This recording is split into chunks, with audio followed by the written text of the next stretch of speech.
they realize how big of a dick the boss is, because like the boss is like knocking over pop cans, and he's like, pick that back up, and like he's like, stack it, and then like he stacks it, and then he like knocks it over again.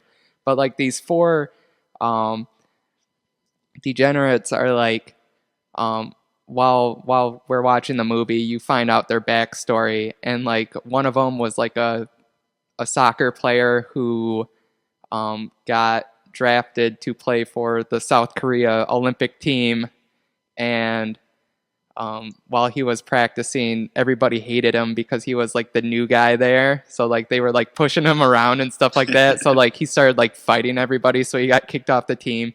And then like another one was it was actually pretty funny. Like he can't be around people because he's like fat and he's big.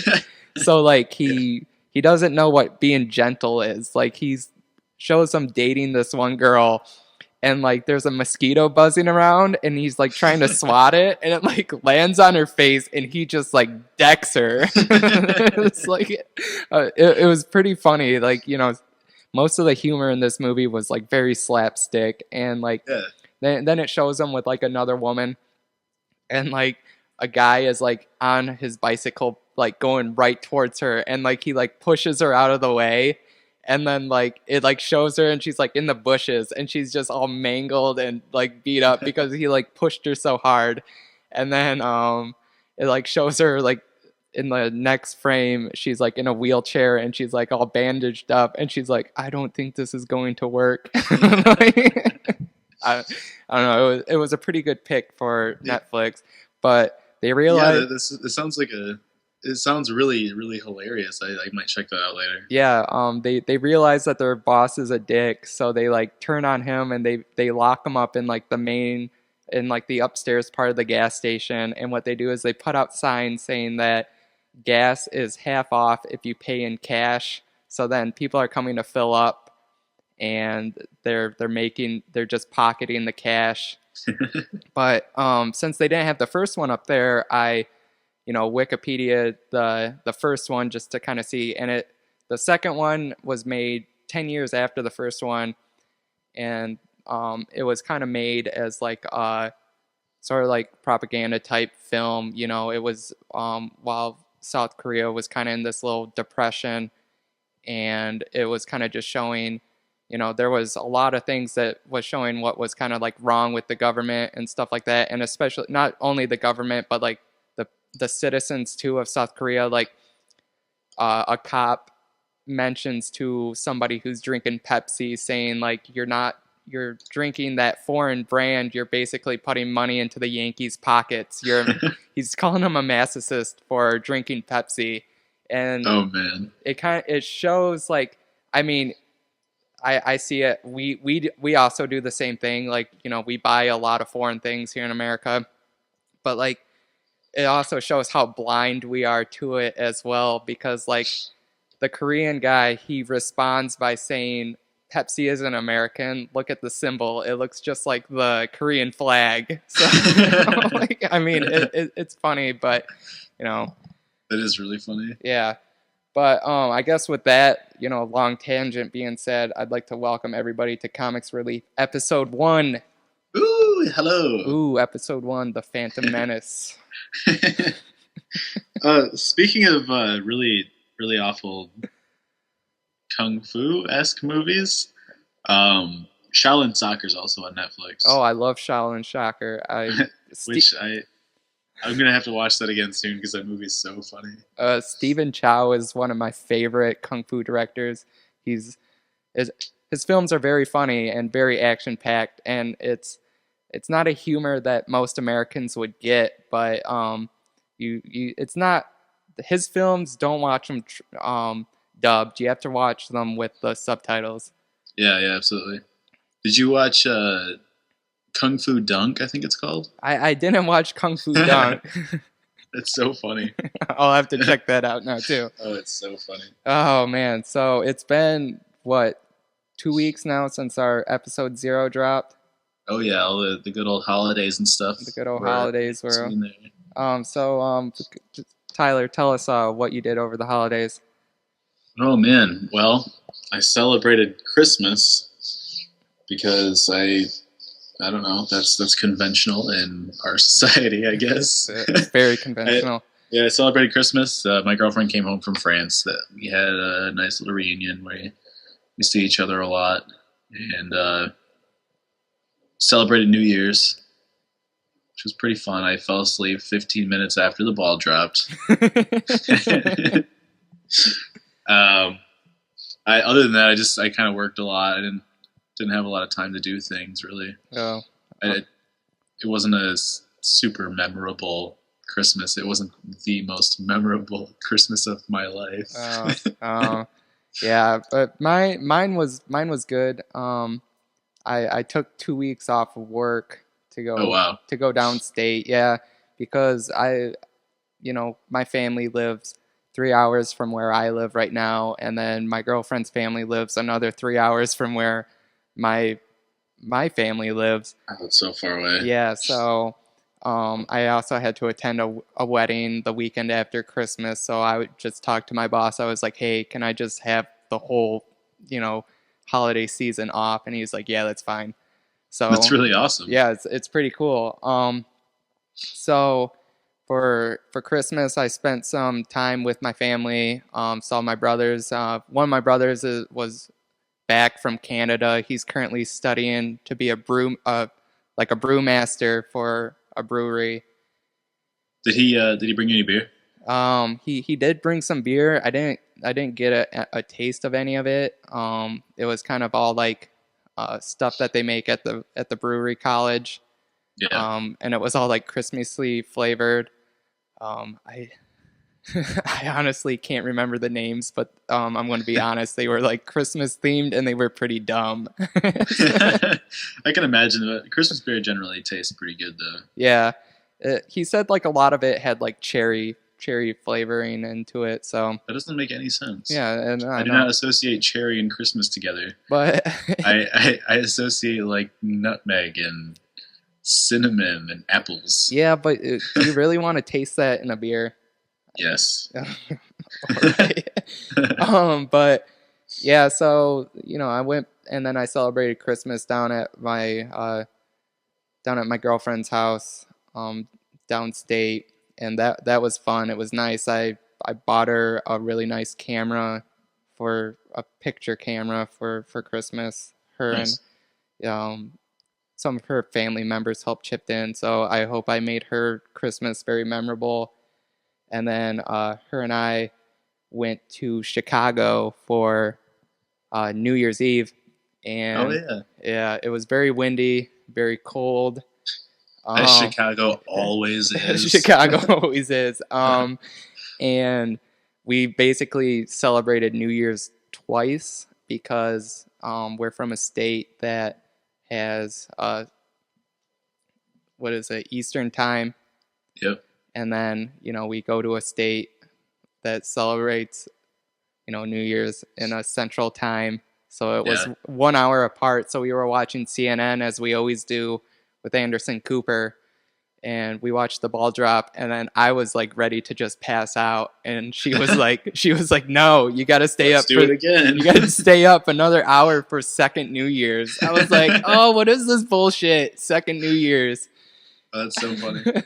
But I'm kind of glad in the long run that we did, because we were in a hotel that was like just down the street from Navy Pier, and our window nice. was facing Navy Pier, and they launched off fireworks, and it was just a nice way to wrap up the year. That's really cool. Yeah, and then we took the train home the very next day, and it was packed. And, Yeah, I can imagine. I actually did some reading on the train. I read the Lupin the Third, the first manga in that series. Oh, nice. And it's the one thing that points out to me is the fact that it kind of breaks the fourth wall. I know that's a film term, but they break the fourth wall by making fun of its publishing company. And then there was this part where one of the girls was getting naked, and then it like cuts to a dialogue text box, and it was like, because of the graphic nature of this scene, we couldn't illustrate it And it was like, but if you're like over the ages of 18, then use your imagination. Lupin the Third's always been one of my favorites. I've never read any of the manga, but I've watched the show a lot, and it's always been really great. The manga is definitely a different, it's different from other manga series, whereas you have books that like Attack on Titan, where each chapter interconnects with itself. Lupin the Third is from like a period way back in the Japanese days, where it wasn't. Chapter one came out in a magazine, and then that chapter one was an entity of itself. And then chapter two, it's just the same characters, just in different situations. Yeah, yeah, So it came from a time where it didn't really have much story flow, but when the anime series picked up, it was kind of the same way, and then it got popular, and it's still kind of is popular over there. But then the movies came out, and like each episode and each movie is its own Lupin entity, and that's yeah, what I like about the series is that you don't have to watch like a story arc or anything like that. You can pick out your favorite episodes, or you can pick out your favorite movies, and that's a Lupin story itself. And yeah. that I have to give it kudos for that. Every time anyone mentions Lupin the Third, I think of the Shin-Chan episode "Poop in the Turd." But Shin-Chan's also another show like that, where each episode is just an individual story. I love that show. It's so great. That show is pretty good. I watched a bit of that over the holidays. I did not watch any of it over the holidays. I haven't seen that show in forever. I do own the first two seasons though, but yeah, I just got season 3, and that's what I've been watching. What I've been meaning to like do is like find like a Crayon Shin-Chan, which is the original animation and the original. See if I can find like a good like a fan sub or something like that. Just to see what that show really was, and because I know a lot of what they did was like ad-libbed, like the lines in that show. They just stuck to a story and they just ad-libbed it. So, which is so funny. Yeah, and it works too. I mean, I would have never guessed that. Yeah, I feel like they must have added some animations for like all of his ass dances and stuff, though. Yeah, I'm not sure. Like that's I think that culture takes nudity a different way than we do. Like, yeah, probably. You might have a kid pulling his pants down and doing the ass dance in school, and you just see that, and you're just like, haha, that's funny. But, if I do it, I'll probably be like punished, Yeah. Whereas, yeah, in American society, they see that, and, who do we blame from, we blame our kids doing stuff on TV shows, not the parenting. So yeah, which is retarded. Yeah, it is pretty retarded. But anyways, so we're not getting too off topic for everybody. That was our, what we did over the holidays. I read some stuff. Tyler watched some stuff. But I have a question for you, Tyler, regarding the holidays. How about you talk to me about your most memorable Christmas of your life? Oh man. This is a difficult one. I don't have any like super memorable Christmases. When I was younger, I remember one where I got a whole bunch of stuff. I was living in my hometown on the main drag. I was with my whole family. My parents were still together and everything. Me and my sister. I remember getting a big, giant stuffed frog, big tree frog. Yeah. It was just like a big stuffed animal, and I got a dartboard, which I was really excited about because I was like, I don't know, 7 or 8 years old. That was a lot of fun. And then I unwrapped a PlayStation 1 game, and then I was like, oh, there's a PlayStation in here somewhere. Yeah, and I know that feeling. I got so excited, and they shouldn't have let me open that present before I opened the PlayStation, but it was, I don't know, probably either the Christmas where I got a PlayStation 1 or the Christmas where I got a Super Nintendo. I think one of those would be my most memorable. You actually got a Super Nintendo for Christmas? Yeah. Wow.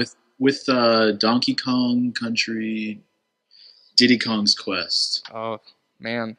Which I later beat in life, which It's quite a feat, if I say so myself. Yeah. Did you get 100 or 101% on Donkey Kong? I don't think so. Oh, Then I didn't actually beat it. Then you didn't actually. But going off of that, I'd have to say my most memorable Christmas ever was I like to call it the Game Boy Color incident. Um, I remember going downstairs and like we were unwrapping gifts and like this, we were at a time in our life. Like I feel like now I get a lot more for Christmas than I used to, which I I think that just shows either my parents make more money now or my parents care about us more. I'm not quite sure. Or maybe they just feel a little more generous. Maybe. But anyways, this but, is. but by the way, kids, your parents don't give you presents. Santa Claus does. Yeah, that's right. This is the Game Boy Color incident that Santa caused for us. But anyways, I remember going downstairs. And I think like the first thing that I opened was like a pair of socks, and I just did not give a shit because like, I was at that age where like clothes. I was like in a transition period, I would say, where like Socks are such a great present. I think I got 6 pairs of socks this year and 2 sweatshirts, and I couldn't be happier. That's awesome. I got a pair of Sriracha socks this year. They are the coolest ever. But anyways, back to my story.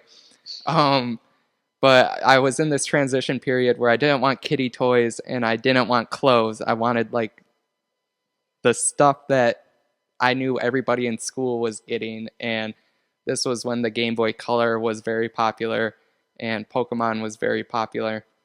Oh yeah. And we are unwrapping our gifts and she's like, all right, and like we all unwrap one gift at the same time.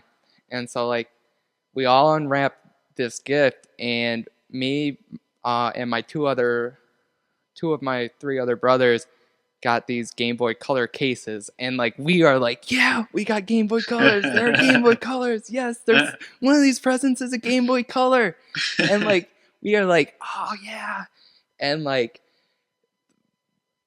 we unwrap all the gifts, and there are no Game Boy Colors. And my mom is like, she's like, we bought you guys Game Boy Color cases because we knew how much you wanted to get Game Boy Colors, but we thought that it would be, better for you kids to like save up the money and like earn yourselves a Game Boy Color. And that's so cruel. I think I don't remember. I might have blacked out, but all I remember after that is like later, like maybe like 10 minutes later, after like we're just like bummed out, like you could probably just see it on our faces. Like my littlest brother, they're like, oh, we got you one more gift, and he got a Game Boy Color, and I was like, I was thinking, son of a bitch, got a Game Boy Color. Where's my Game Boy Color? Damn you. Yeah, and he got a red one, and then like I think I remember I broke into tears. I was crying because I didn't have a Game Boy Color. Yeah, I really can't blame you. And then like my older brother, he opens up they're like, oh, we got you another one, and like, and he's like, he opens it up, and then he has a Game Boy Color, and all I remember is crying, and like I was on like our stairway, and I was just sitting there, and my brother, my oldest brother, comes downstairs, and he's holding like this square little box, and he like hands it to me, and he's like, oh, Santa must have forgot about you. And I was like, at that point, I didn't even want to fucking open the thing. I was like, no, I'm not opening it. I remember this, and it was filmed on video too, so I might have to throw it up on YouTube. I'm just like, I don't want it. And my brother goes, you'll want it. It's Pokemon cards. And like I'm like, I grabbed the box from him, and I'm like, if it's not Pokemon cards, I'm going to be very upset, because like at that point I did not want a Game Boy Color anymore. Yeah. Because like I was like, if you just held, you basically dangled it in front of my head, and like you were not letting me get it. And it's the story of the fox and the grapes. Yeah. Those grapes are really sour anyway. Yeah, and I open up like I'm just like I'm so bitter about it, but like on the inside I was cheering. I got the clear purple Game Boy Color just like I Oh yeah, I wanted. like that one.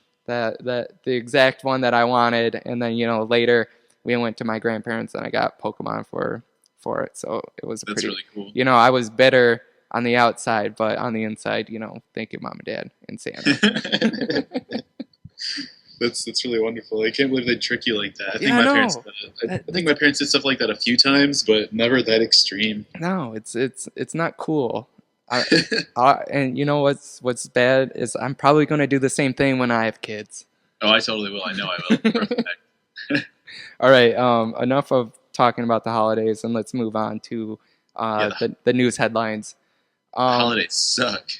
Yeah, fuck the holidays. Those depressing times.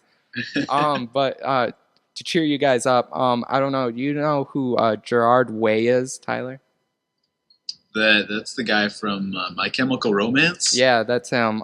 He's doing that. He has that comic book series out right now called The Fabulous Lives of the Killjoys. Okay. And it's actually insanely popular.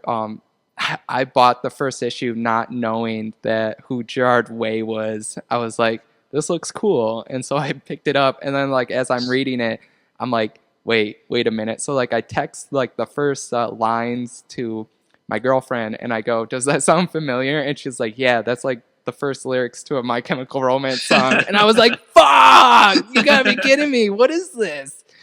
But it's a has good reception. But anyways, Gerard Way posted some pictures on the internet of his new cat comic, and it's called All Ages. So if anybody wants to check it out, he's got some pretty fabulous artwork. I mean, it's cats wearing clothes, people. So check it out. How was the? Did you end up reading the whole comic? The whole comic to the Fabulous Lives. Yeah. I read about half of it. So I'm assuming it wasn't very good. If you're into, you know the kind of people who listen to Ball goths. yeah, if you're if you're into that and you're into like some futuristic westerns type, so I do like futuristic western stuff. yeah, I do too. There's a pretty good comic out there right now that's covering futuristic western, that area of the comic sphere, and that's where I'm staying my focus on. But anyway, we'll have to check that out. Yeah, we might have to.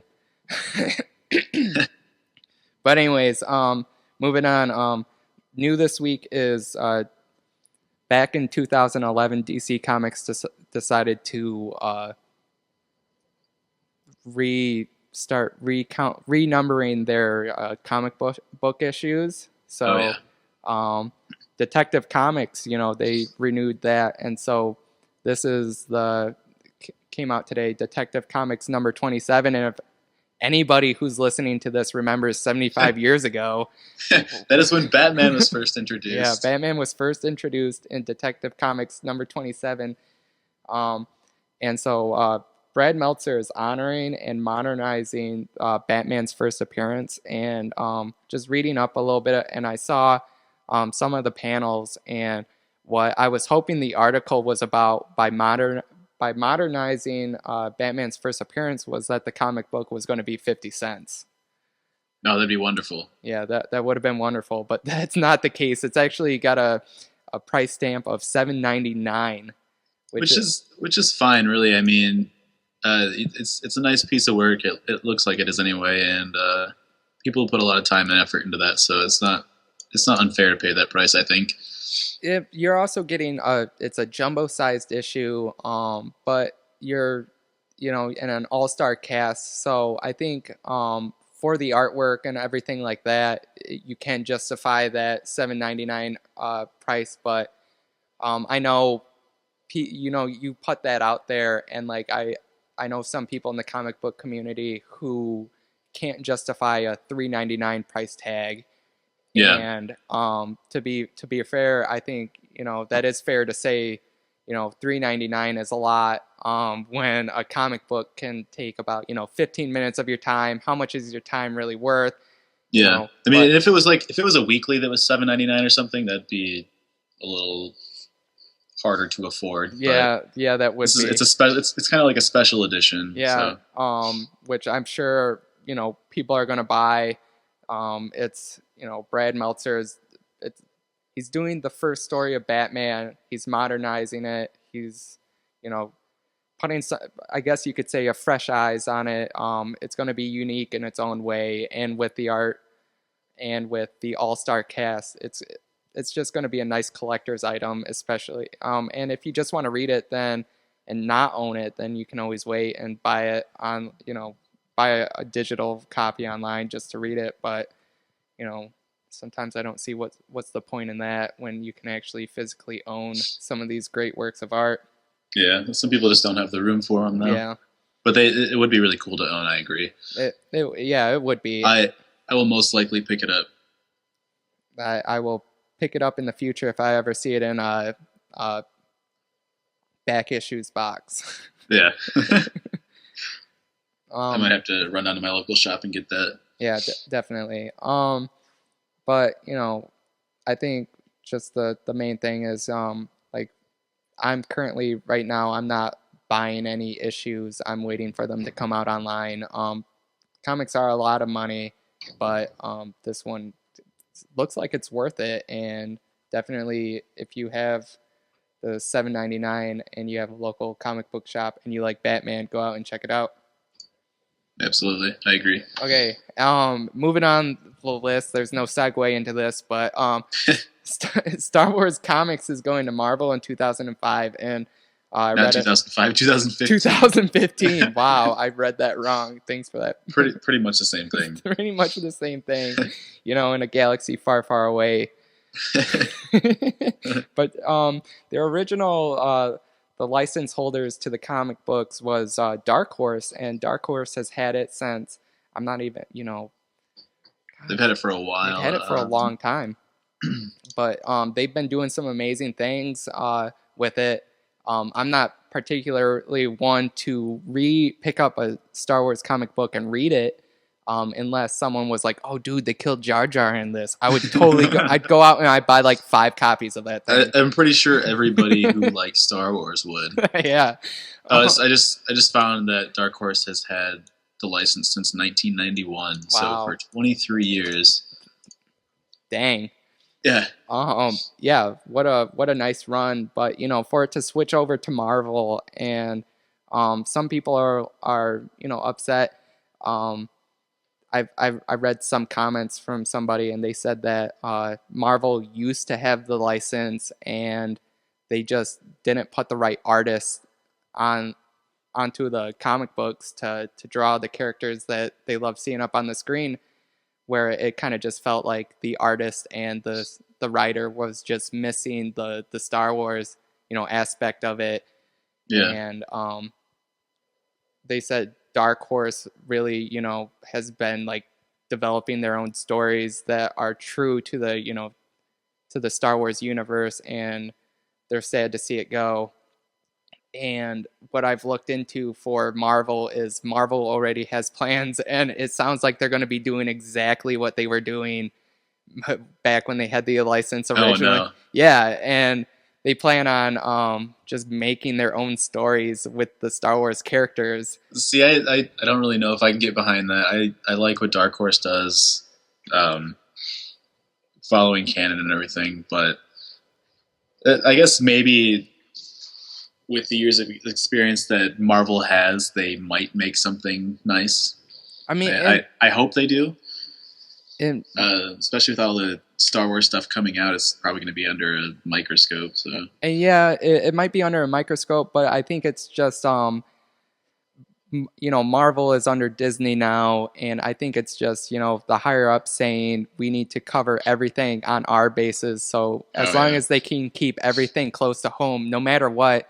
I mean, they could not give 2 shits about the comic books whatsoever. I think they just want it under their name so that if something does happen, they can cover it on their ends rather than having to go through legal, saying Dark Horse isn't allowed to publish this character in any of their Star Wars books anymore, something like that. That makes a lot of sense. It just, saves them the headache of a lot of legal battles. Yeah, and I think that's all it is. As much as I would like to see Star Wars stay with Dark Horse, every good run comes to an end, and I think with Lucas selling the Star Wars rights to Disney, it was going to happen, sooner or later. Yeah, absolutely. But in other news, with the Star Wars, the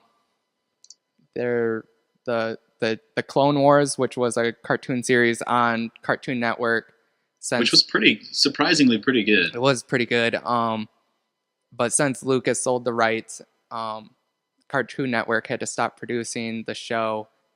But producers are going to be bringing it back, but not as a cartoon, but as a comic book under the Marvel license now. So there will be an official ending to the Clone Wars. It will just be in comic book form. So maybe we'll get some new readers into the comic book universe with the Clone Wars. Hopefully, that'd be neat. But segueing from that, what a great segue! Just say, "I'm segueing." I'm like trying to build this up. I have some segues written down, but I understand. It is our official first podcast. We'll get better at this. I promise. I'll get better at the podcast, at the segues. I'm not going to get better at all, ever, in my whole life. No, +1 for laziness on Tyler's part. I will get better. I promise. But anyways, read an article on Captain America 2 co-writer says a Winter Soldier equates to a product of corrupt practices. Yeah. I don't know how I feel about that. I don't know if I care about the Captain America movies. You know what? I was hoping you'd say that too, because the first one was complete shit. Yeah, I mean,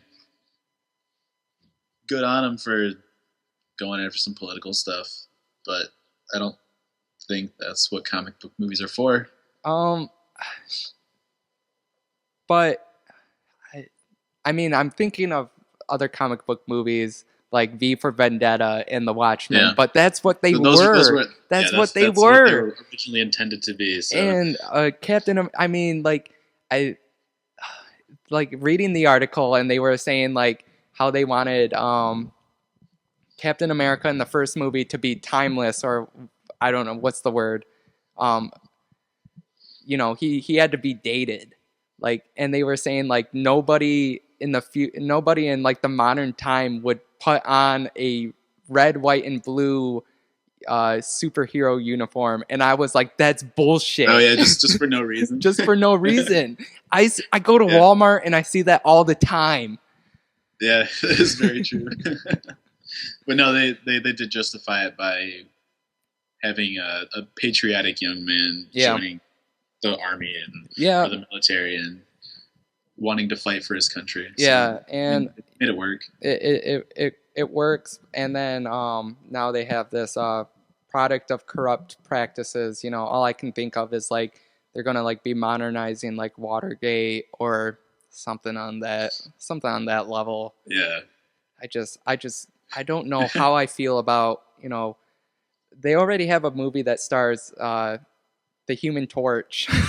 Oh yeah. And he's been, I don't know how many superhero movies he's been in. He was in Scott Pilgrim. He was in Fantastic Four. But anyways, let's just I'm gonna just tear that out of the itinerary for this podcast and just throw it away. Captain America 2, cool. Next. In video game news, let's transition to video games. Question for you, Tyler. What would you do if the world were going to end in just 13 days? Oh man, that's a tough question. I'm a good person. I would do good things, I guess. I'd try to live as peacefully and happily as possible. To be honest, you know what I would do? I would do everything in my power to make sure that goddamn piece of shit Final Fantasy 13 Lightning Returns doesn't hit North American soil. Why? if anybody out there has played Final Fantasy 13 and 13-2, then just go to Vimeo or YouTube and type in Final Fantasy 13 Lightning Returns ending, and you'll know exactly why I do not want this game coming Oh man, to America. Why did you watch it? Because it's shit. I knew it was going to be. 13 sold insanely popular. It was insanely popular in Japan, and then it was also insanely popular here in North America.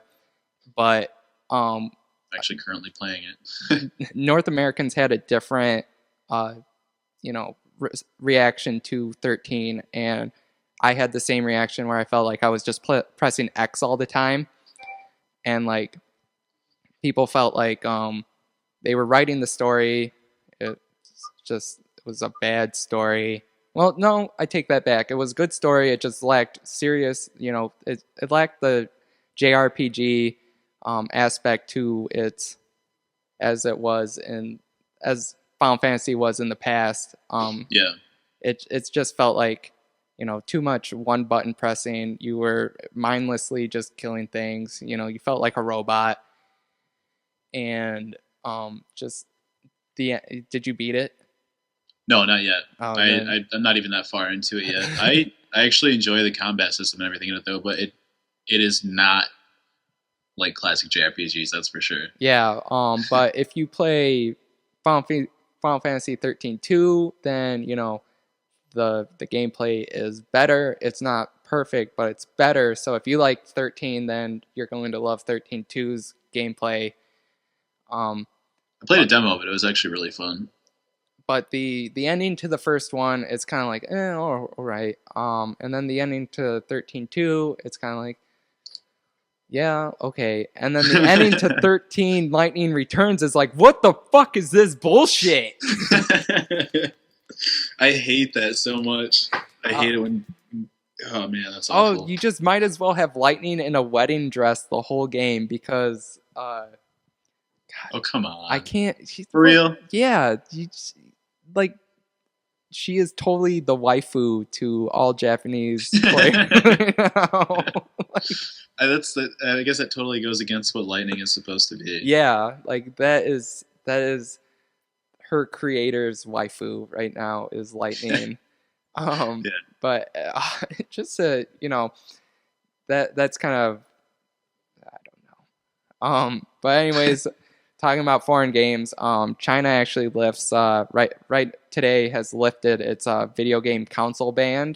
So so foreign consoles can be over there, and I was looking into it, and I was like, man, they have to be playing some kind of games, but I mean, they do. A lot of it is in-house made consoles, which are really shitty. Yeah. And then it's also PC, and PC makes up for like $13 billion of the industry over in China just alone. So it's kind of late in the game, I guess, for China to like lift the ban, but it's going to give another platform. It's better than nothing. Yeah, that's true. And lifting on bans, YouTube has a controversy right now with Content ID. Yeah, this has been going on for a little bit now. Yeah. And I checked out a YouTube video where the guy blasts Machinima. Oh yeah. Yeah. I watched that today. Yeah. What'd you think of it? He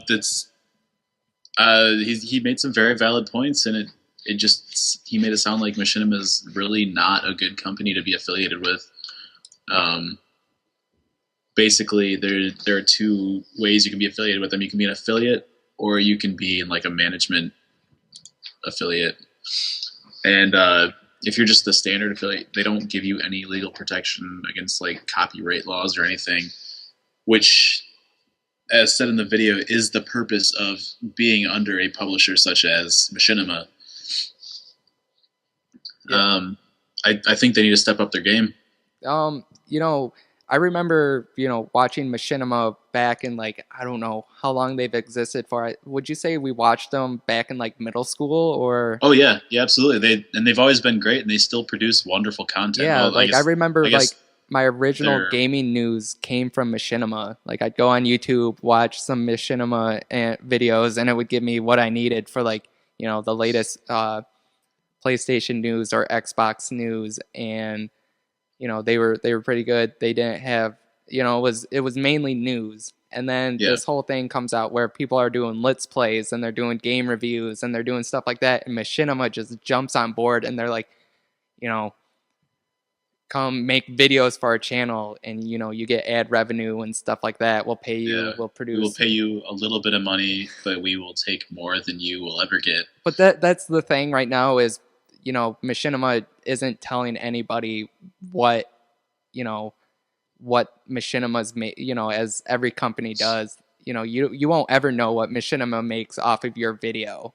And you won't know what your brother like channels will make either. Like you could make the same exact channel as someone else doing the same exact thing and make significantly less than they do, which doesn't make any sense. Yeah, and I looked online at Machinima's website and just to see the growth and like they have like well over 2 billion subscribers.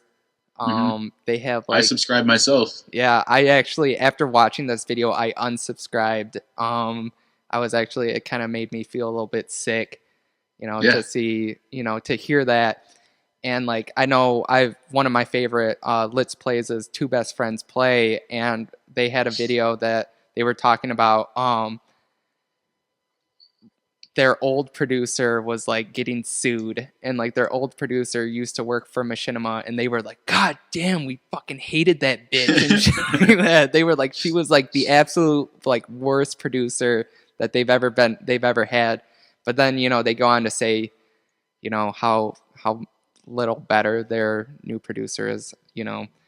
Don't By the way, guys, if you want to check out this video, it's called A Video for Machinima by the channel Clash. We'll try to post a link for it somewhere. Yeah, I'll publish the show notes. It will be in the show notes. All right, cool. But it's sad to know that people are out there doing this for a living. Like they're playing games and they're doing reviews and they're doing let's plays, and they take time. They take a lot of time to record, then to edit. Some people, they script what they say, so they gotta, write.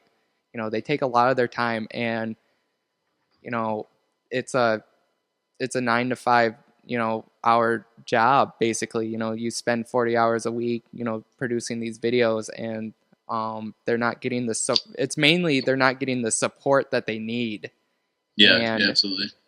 If one of your favorite videos gets taken down and they tell you that their channel's down because of some YouTube content ID controversy, and their channel that they're affiliated with is doing nothing about it, then it really impacts two ends right now. It impacts the person producing the videos, and it also impacts the viewer, who is essentially the channel's main source of income.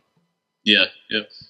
Without the viewer, they would be nothing. That is true. And so, I did my part, and I unsubscribed to Machinima, but I make sure that all the gaming, I subscribe to their channel personally, and I'm fine with that. Yeah. And other, I don't mean to be depressing, but I just like to, give a little recognition to the box artist for Sonic. He passed away earlier today. Greg Martin, I guess thank you so much for the beautiful artwork that you put on the Sonic boxes. Oh man, I actually wasn't aware of that. That's condolences to his family and friends. And then on to our next topic of discussion, our anime and manga portion of the show. Just like to congratulate Hayao Miyazaki on his 73rd birthday. That was actually Sunday. Happy birthday, Hayao Miyazaki! You're the man. He is the man. He's one of the biggest reasons why I I pay attention to anime and animation. Like just I think he's a big inspiration for a lot of people, in that aspect. Um, he's just the man. He is. And a mutual friend of ours posted on Facebook a little bit ago, saying that it's official that Hayao Miyazaki was not retiring, and I was like, what are you talking about? Like, That so, made me really excited when I saw that. yeah. I know Miyazaki, people threw up a big deal because after he announced he was retiring, he also announced at the same time that he was working on a samurai manga. And I was like, are you saying that he's not retiring because he's doing manga now? Like, is that why you're saying he's not retiring? But the thing is, Miyazaki could say he's retiring, but then go on to do other shit because he's Miyazaki. And that's, I mean, he's just doing what he loves. Yeah. But the not retiring would mean that he's not retiring from animation, which is what everybody knows him for.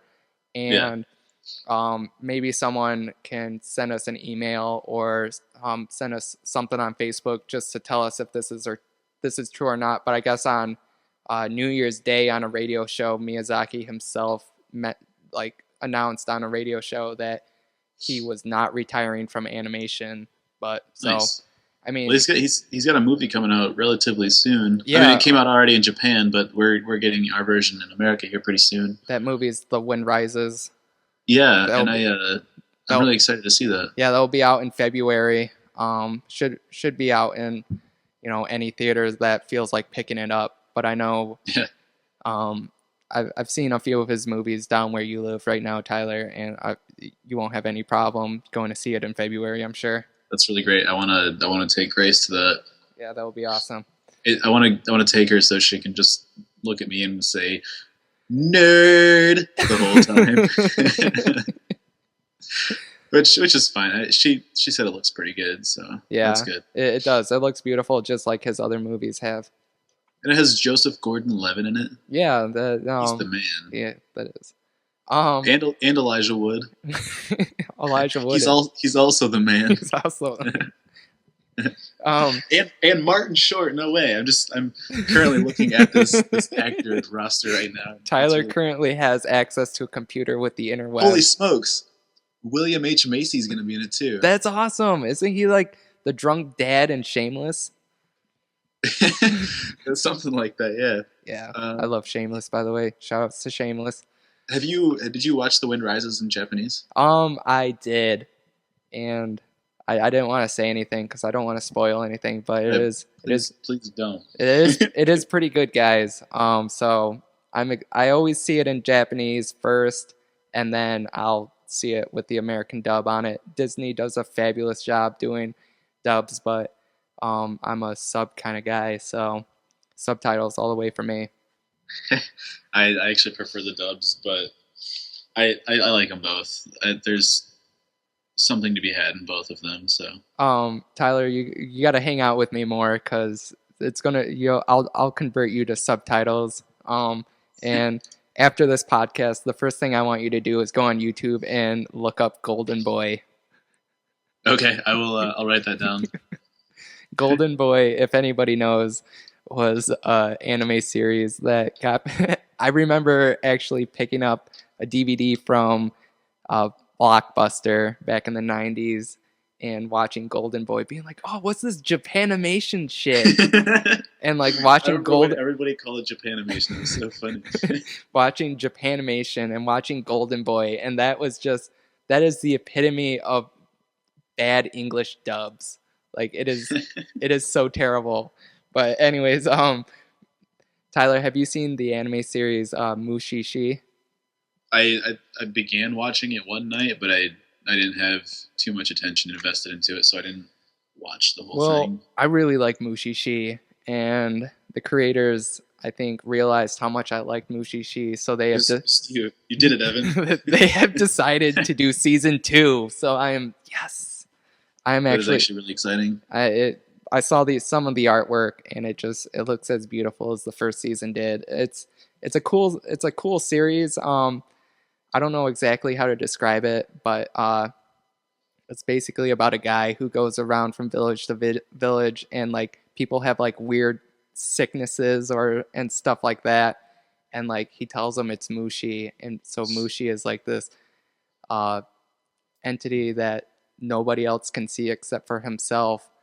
And like, um, I thought it was cool because there's an episode where he goes to a village and kids are suddenly becoming deaf, and like he said, oh, it's this mushi and it looks like a snail, and so it wants to like find like a shell. And Yeah. I always remember looking at the diagrams of like your eardrums and how like the inside of your ear looks like a snail shell.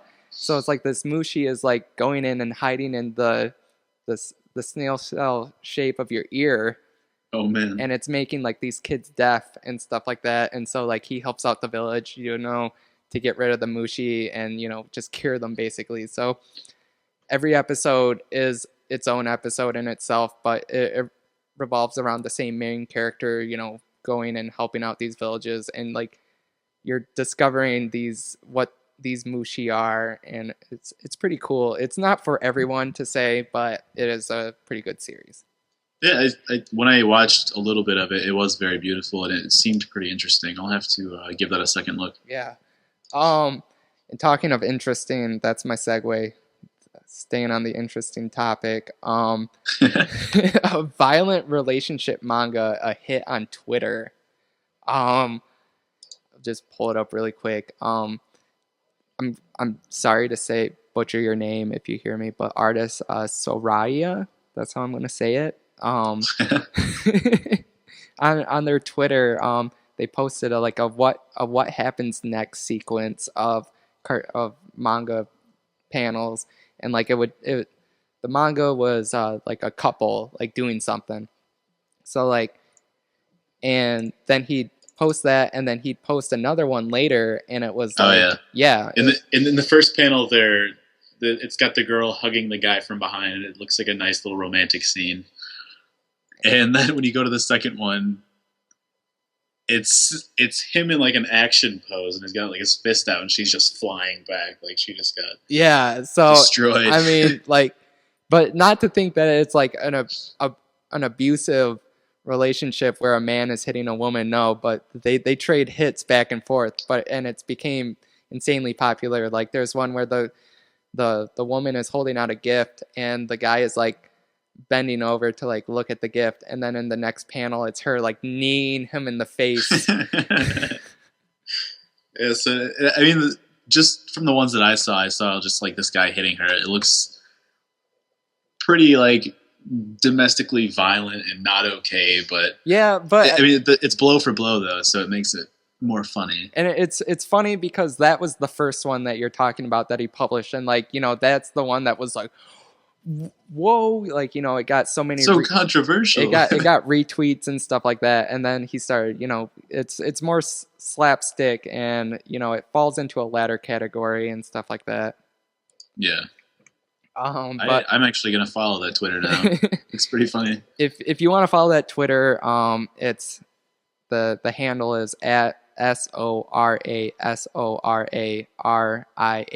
I apologize for spelling it out, but I do not know how to pronounce that correctly, and being able to follow that Twitter handle.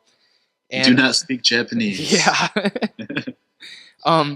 Speaking of Twitter, a new segment that we're having out is called the Twitter of the Week.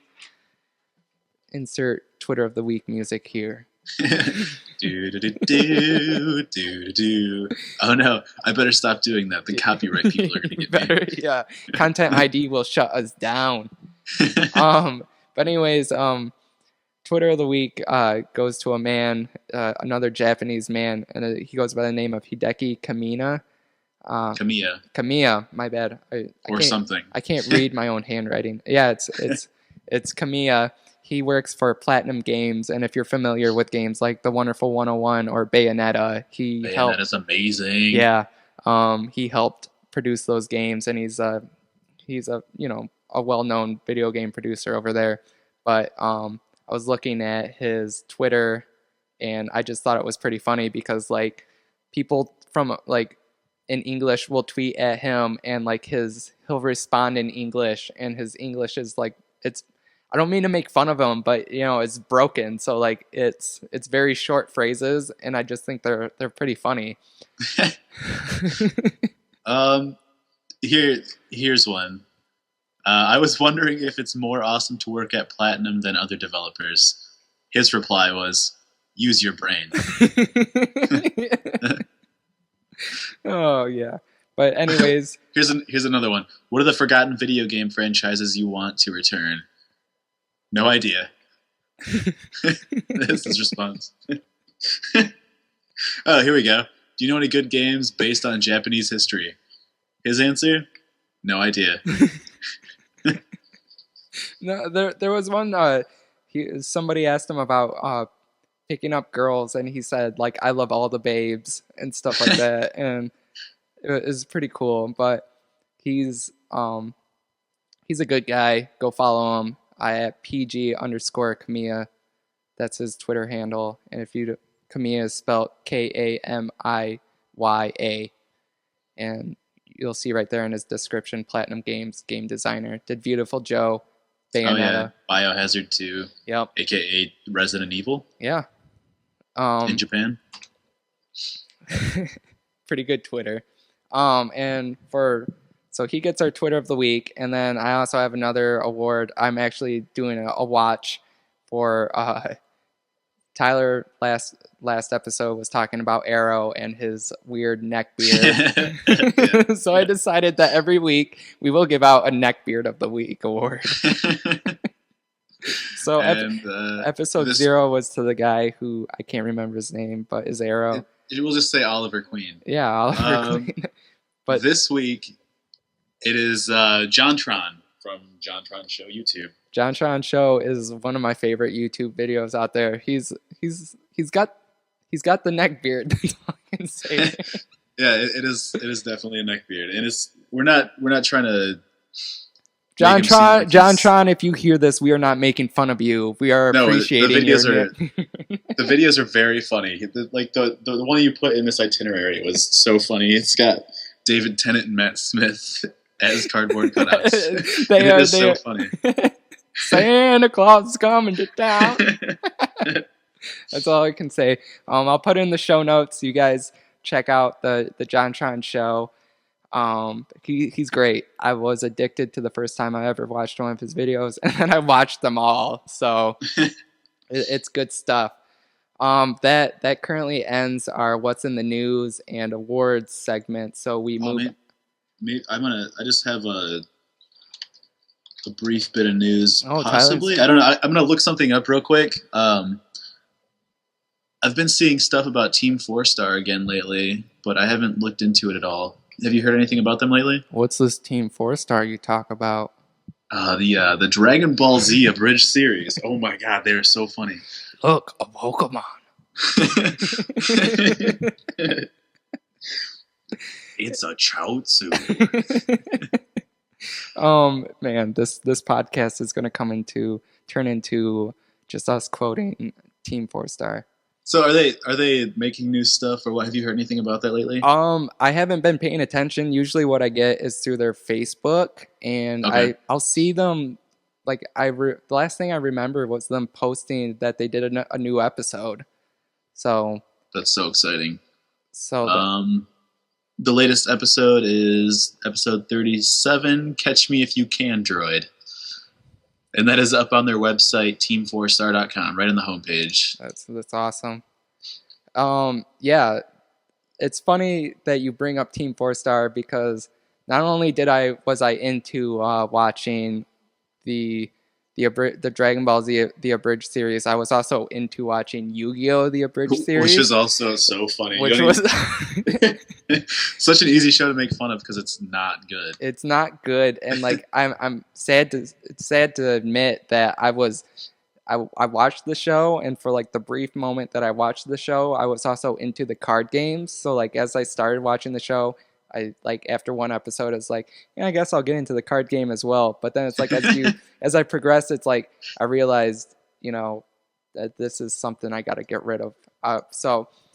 But it's funny because I watched the abridged series so much that the voices that they did is the voices that are now with me forever when I think of Yugi or Joey or Yeah, Bandit that's so Keith. funny too. I like in that the one episode of Yu-Gi-Oh! Abridged where they have the Nappa ghost. Yeah, when they go into the Shadow Realm, Yeah. and yeah, nerd alert coming on Shadow Realm, and like some ancient Egyptian bullshit goes in, and they transfer into the Shadow Realm where like, and then there's like the ghost of all these dead people, and so there's Nappa. he's like, oh, a shiny Mokuba. I gotta. Yeah, it was Nappa from Dragon Ball Z, Yeah, by the way. Nappa from Dragon Ball Z, and they used the voice actor who does the Dragon Ball Z abridged series. You know, they're good friends, so they do a lot of the same voice acting between series. So it's a good time for anybody It who is wants to definitely check that something out. to check I mean, out. if you have not checked it out, then you must be living under a rock. But seriously, It's old. It's got to be like 8 years old by now. it's pretty good. Yeah, it's so funny. But now after, that's the news, guys. So we'll go on to what is coming out this week, as in what came out today, Tyler. Oh, I was looking on Comixology for their for what's new for the week of January 8th. Yeah. There are 813 items. So but they don't show just comic books. They show graphic novels. They show toys. They show weird miscellaneous items like bottle openers and Zippo lighters, pint glasses, which I did see those. Those look pretty cool because they were Game of Thrones. But yeah, but I know all new X Factor #1 is brand new this week. That's another X-Men series. I think that makes it like 5 right now that are being published by Marvel. 5 separate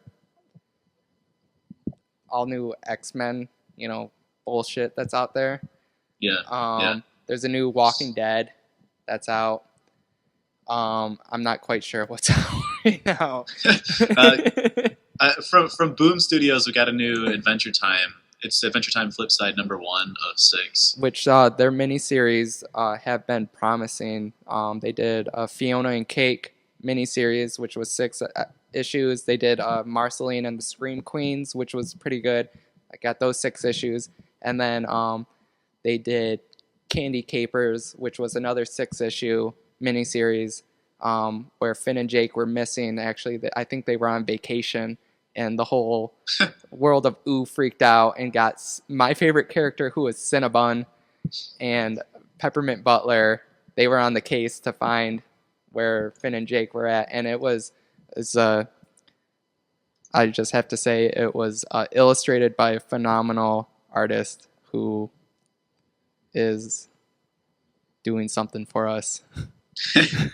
Something is in the works. Something is in the works with this artist, and it's going to be pretty amazing once we can finally reveal it. But can we reveal the name of this wonderful artist? If you want to check him out, his name's Ian McGinty. He has a website, ianmcginty.com, I believe. You can find him on Instagram. You can find him on Twitter. He's a very, he's very down to earth guy. He's pretty cool, and he's a wonderful artist too. He's got a lot of great stuff out there. Really great. And we're very happy to be working with him on this secret project right now. But not to trail off too much, back to the Adventure Time. Their miniseries have been very promising. So go out and pick up issue 1 and read it. And if you don't like it, then it's not for you, and you can give it to pass the book along. But they take the word from me. They've been pretty promising and pretty good. And also this week from Boom Studios, we got RoboCop: The Last Stand, #6 of 8. I felt like mentioning that because RoboCop is cool. RoboCop is cool. He's from Detroit. Yeah. From Dark Horse, we have Abe Sapien, Dark and Terrible #9. Let's see what else we got here. Did I mention The Walking Dead?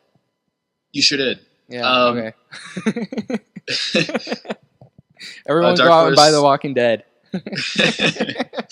Dark Horse has Shaolin Cowboy #4, which just sounds very cool. It does. There are a few Star Wars comics coming out this week. Sex Criminals #4 came out today too. Yeah, that did. And Which I'm very excited to read. they also released their fourth printing variant of the first cover of the issue number 1, so it's in its fourth printing, so pretty popular. And the cover is like, I think the writer and the illustrator, I'm not sure, don't quote me on this. It's Chip Zdarsky and Matt Fraction. Yeah, and it's a picture of them holding issue number 1. So it's hilarious. It's a really funny picture. I kind of just want to go out and pick it up because it looks so cool. I really might if I can find it. Let's hope you can. Anything else? Yeah, Dark Horse also has the Trigun Maximum Omnibus Volume Number 2 trade paperback. Sweet. Which would be worth picking up because Trigun's awesome. Trigun is awesome. New this week from DC, the New 52, we got Deadman Volume 4 trade paperback. Like we said, Action Comics 27. Yep. Batman. Go pick that out. The jumbo sized issue. Yeah, it's going to be great. Batman Black and White 5 of 6. Let's see what else we got here. There's all sorts of good comics to check out. All sorts of good comics, people. Just go out. Sorry, we're really lazy, and a lot of technical difficulties this week have just led to not caring about what's coming out this week. not even necessarily not caring. It's just it's been hectic. Yeah, it's been a very busy week. DC's got a new Swamp Thing coming out, issue number 27. Oh, sweet. The Swamp Thing New 52 has actually been pretty cool. So I actually have a friend named Alex who wants to come on and talk about that. Well, we should invite Alex to come on just to talk about Swamp Thing. Well, he reads a few other comics like that too. But yeah, it'd be fun to bring him on here. Definitely. It would add another Midwest accent for everybody to listen to. Yeah. But moving on, it looks like it is letter time. Oh, but wait. Wait. Wasn't DC thinking about bringing back weekly comics? Oh wait, yeah. Something about weekly comics and DC. There are two of them coming out soon, and that'd be Batman Eternal and the New 52 Futures End. These are going to be the new DC weekly releases for 2014. Currently, there is nothing from Marvel that's new and weekly, but I'm sure they will jump on the bandwagon and do the same.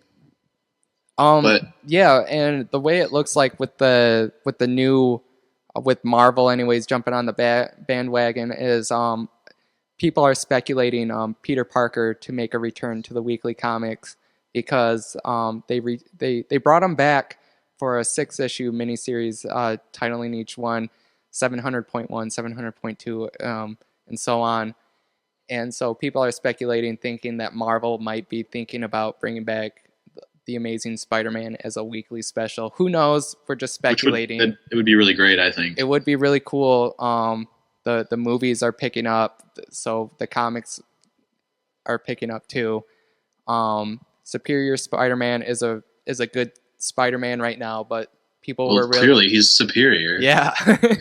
But anyways, people have responded well to The Amazing Spider-Man being back for a 6-issue miniseries, but some people are speculating that we might see more of him come 2015. Exciting stuff. Okay, and now on to what we like to call letter time. Did we get any letters this week? We did, but we have to tell everybody out there listening, where can you send a letter to if you wanted to ask us something?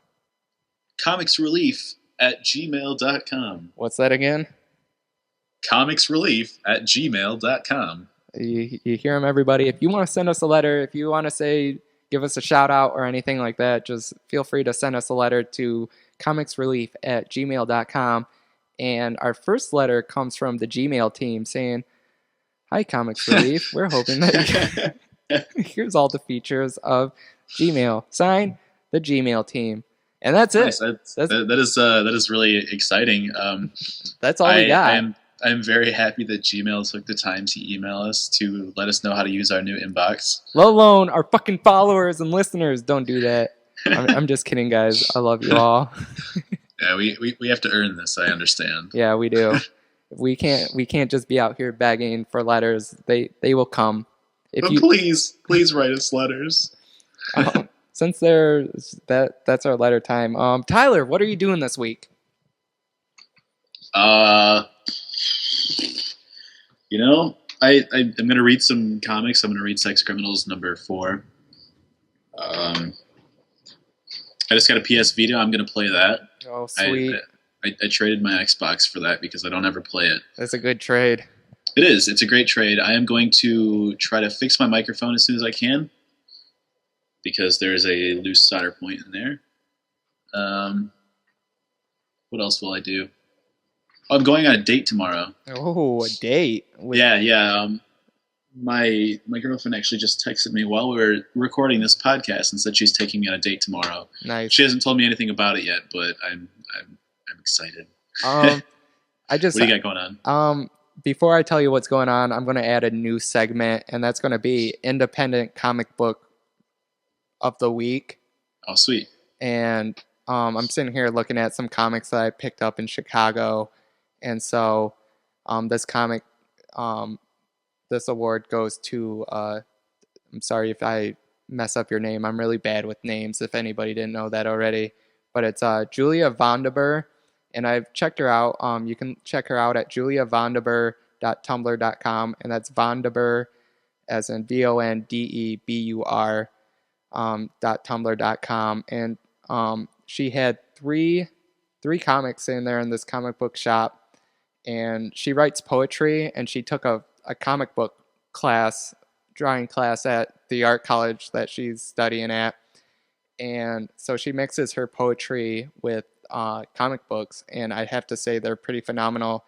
They're pretty nice little pieces. I checked those out for a minute. Yeah, and I honestly, they were like 1 minute reads, and the art's all done by her, the writing's all done by her, published by her. She prints them herself, and I did not mind paying the $2 price tag at all on them.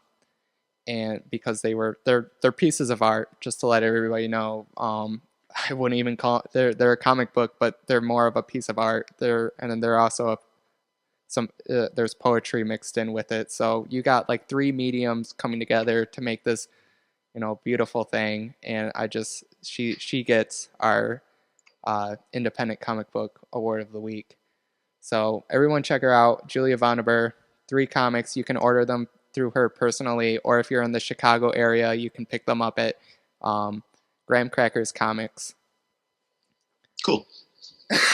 So moving on, wrapping up, my plans for the week is I picked up this game over winter break, and it's called Dragon's Crown.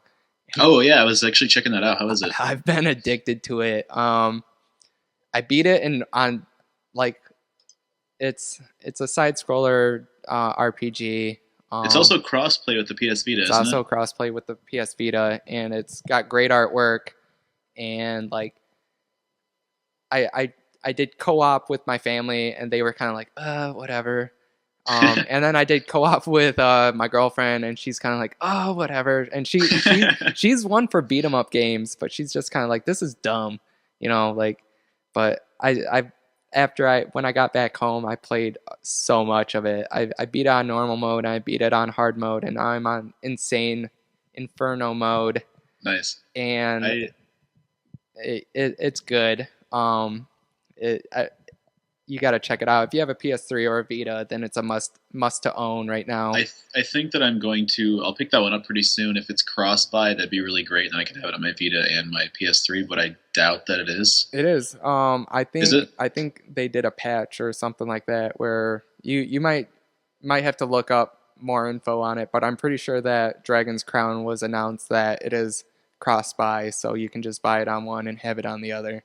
That'd be wonderful. That'd be great. I would love to play on my Vita while I'm out at home, and then come home and play it on my PS3. But any reading plans for me? I read Guardians of the Galaxy, and I am announcing right now that I am done reading the new Guardians of the Oh Galaxy. man, that's harsh. I dub it garbage of the galaxy.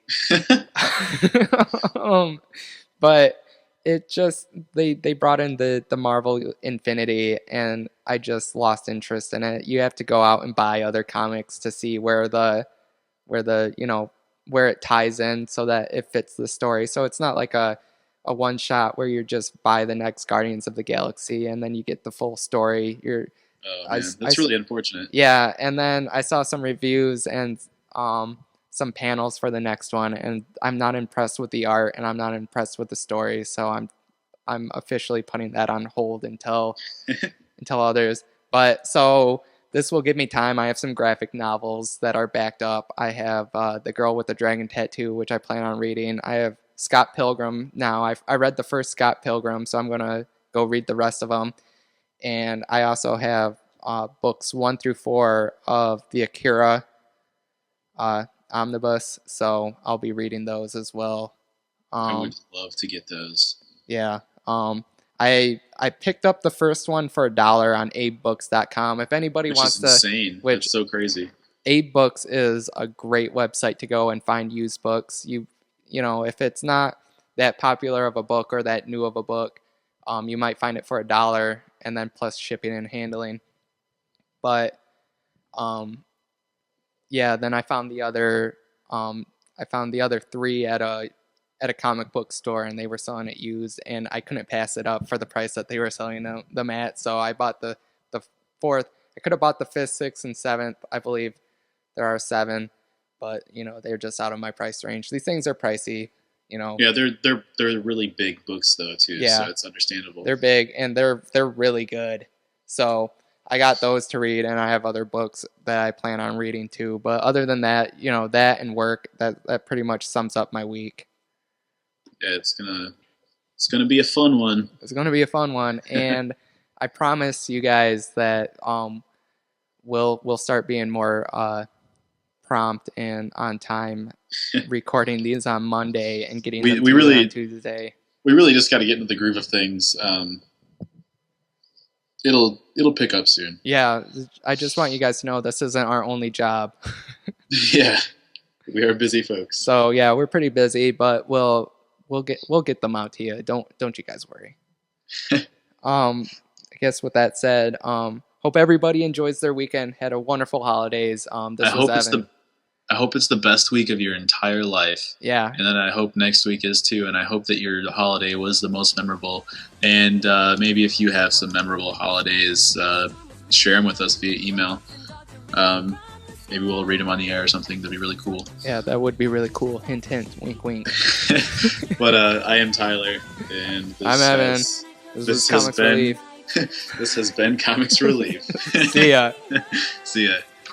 After all this, I can rest a while, and then I'll party, party, party, party. Join us, party, party. Join us, party, party. Join us, shake your day away, and you can party, party. Join us, party, party. Join us, party, party. Join us, shake your blues away.